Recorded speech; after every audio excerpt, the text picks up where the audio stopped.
नमस्कार दोस्तों, मैं मुकेश कुमार सैनी आज आपके लिए लेके आया हूँ अध्याय नंबर 5 के कुछ महत्वपूर्ण क्वेश्चंस जो परीक्षा की दृष्टि से आपके लिए काफ़ी महत्वपूर्ण हो सकते हैं। तो चलिए शुरुआत करते हैं आज के वीडियो को। आज का पहला सवाल, लाल चींटी के डंक में कौन सा अम्ल पाया जाता है? लाल चींटी जो अपन अक्सर घरों में देखते हैं, जब वो चींटियाँ हमें डंक मारती है तो उनके डंक की वजह से हमारे शरीर में सूजन आ जाती है। तो सूजन का मुख्य कारण यही है कि चींटियां जो डंक मारती है उस डंक के अंदर अम्ल होता है। तो आपको बताना है कि वो कौन सा अम्ल होता है जो लाल चींटियों के डंक में होता है। तो इसका जवाब है फॉर्मिक अम्ल। और फॉर्मिक अम्ल का सूत्र होता है HCOOH। देखिए यहाँ पर जो भी अम्लों के नाम हम बताएंगे उनके फॉर्मूले यानी सूत्र भी आपको साथ साथ बताते जाएंगे, तो आप उनको भी याद करते जाएं। तो लाल चींटी के डंक में कौन सा अम्ल होता है? फॉर्मिक अम्ल यानी HCOOH। अगला सवाल, फिटकरी का सूत्र लिखिए। फिटकरी का सूत्र बड़ा ही महत्वपूर्ण क्वेश्चन है, परीक्षा में आ सकता है। तो फिटकरी का सूत्र जो है वो थोड़ा काफ़ी बड़ा होता है, इसको आप थोड़ा ट्रिक से याद कीजिए। देखिए इसका जवाब है K2SO4 डॉट Al2SO4 का होल थ्राइस डॉट 24H2O। यानी K2SO4 उसके बाद Al2SO4 और SO4 के 3 लगा दीजिए और लास्ट में 24 जल के अणु जोड़ दीजिए। तो इस तरह से आप फिटकरी का सूत्र याद कर सकते हैं। अगला सवाल, जिप्सम का सूत्र लिखिए। इसका जवाब है CaSO4 डॉट 2H2O। CaSO4 में 2 जल के अणु मिले हुए। अगला सवाल, किन्हीं 2 प्रबल अम्लों व दुर्बल अम्लों के उदाहरण लिखिए। देखिए प्रबल अम्ल क्या होते हैं, दुर्बल अम्ल क्या होते हैं, ये तो आप चैप्टर पढ़ेंगे तब समझ में आ ही जाएगा। सामान्य रूप से यहाँ बता दें, प्रबल अम्ल वो अम्ल होते हैं जो जल में पूर्ण रूप से आयनित हो जाते हैं, और दुर्बल अम्ल वो अम्ल होते हैं जो जल में पूर्ण रूप से आयनित नहीं होते। तो फिलहाल हमें यहाँ उदाहरण देखने हैं। तो प्रबल अम्लों के उदाहरण हैं HCl अम्ल और H2SO4 अम्ल। तो 2 प्रबल अम्लों के उदाहरण देख लिए हमने, HCl अम्ल और H2SO4। और दुर्बल अम्ल के उदाहरण हैं एक CH3COOH और दूसरा H2CO3। CH3COOH जिसको एसिटिक अम्ल बोलते हैं, एक है H2CO3। तो ये 2 दुर्बल अम्ल के उदाहरण हो गए। अगला सवाल, किन्हीं 2 प्रबल क्षार व दुर्बल क्षार के उदाहरण लिखिए। तो अभी हमने प्रबल अम्ल और दुर्बल अम्ल के उदाहरण देखे, अब हम प्रबल क्षार और दुर्बल क्षार के उदाहरण देख रहे हैं।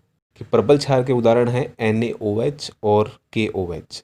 देखिए क्षार की सबसे बड़ी पहचान यही है कि इसमें OH होता है। तो आप इस OH से पहचान सकते हैं कि NaOH क्या है, क्षार है। तो NaOH और KOH ये तो प्रबल क्षार हो गए, और NH4OH और MgOH का होल ट्वाइस ये दुर्बल क्षार हो गए। तो दोनों उदाहरण आपको याद करने चाहिए क्योंकि परीक्षा में ये आ सकते हैं। अगला सवाल, सोने चांदी के गहनों को साफ करने के लिए कौन सा अम्ल काम में लिया जाता है? देखिए जब भी आपके मम्मी पापा सुनार के पास जाते हैं गहने साफ करवाने के लिए, तो वो सोने चांदी के गहनों को साफ करने के लिए एक अम्ल काम में लेता है। तो यहाँ आपको बताना है कि वो कौन सा अम्ल काम में लेता है। तो इसका जवाब है सोने चांदी के गहनों को साफ करने के लिए नाइट्रिक अम्ल काम में आता है, जिसका सूत्र होता है HNO3 नाइट्रिक अम्ल। यहाँ पर आपको एक बात और बता दें कि ये जो नाइट्रिक अम्ल होता है यही अम्ल उर्वरक बनाने में भी काम आता है। उर्वरक का मतलब होता है रासायनिक खाद जो खेतों में दी जाती है। तो यहाँ से प्रश्न ऐसे भी आ सकता है कि उर्वरक खाद बनाने में कौन सा अम्ल काम आता है। तो इसका जवाब है नाइट्रिक अम्ल HNO3। अगला सवाल, अम्लों का राजा किसे कहते हैं? अम्लों का राजा बढ़िया क्वेश्चन है, आ सकता है। इसका जवाब है सल्फ्यूरिक अम्ल। सूत्र है H2SO4। सल्फ्यूरिक अम्ल, इसको अम्लों का राजा कहते हैं। अगला सवाल, अम्लराज यानी एक्वारेजिया कैसे बनाया जाता है? देखिए ये भी बहुत बढ़िया क्वेश्चन है, एग्जाम में आ सकता है। अम्लराज कैसे बनता है? अम्लराज बनाने के लिए मैं आपको यहाँ बता दूं कि 2 अम्लों को मिलाकर अम्लराज बनाना पड़ता है। और वो 2 अम्ल कौन कौन से हैं?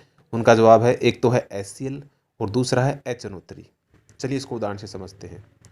3 कटोरी में हमने HCl ले लिया है और 1 कटोरी में हमने HNO3 को ले लिया है, यानी 3 भाग HCl ले लिया है और 1 भाग HNO3 ले लिया है।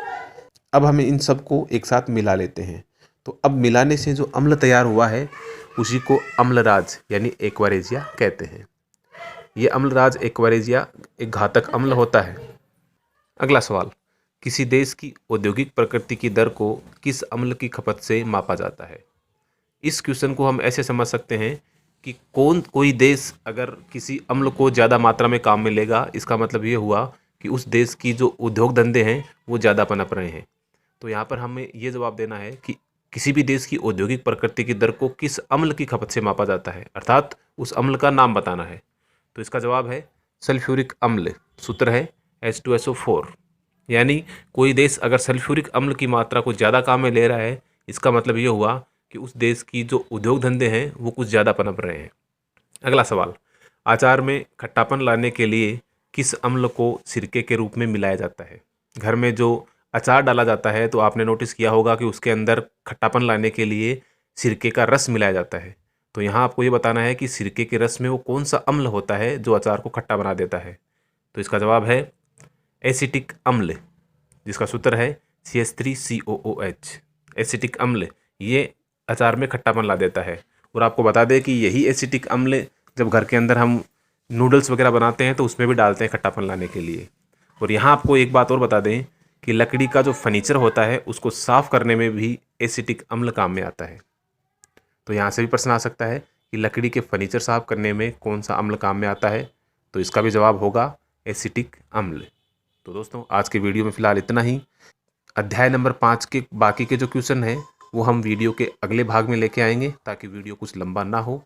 और अगर वीडियो आपको पसंद आई हो तो प्लीज़ इसको लाइक कीजिएगा और अपने दोस्तों के साथ शेयर भी कीजिएगा।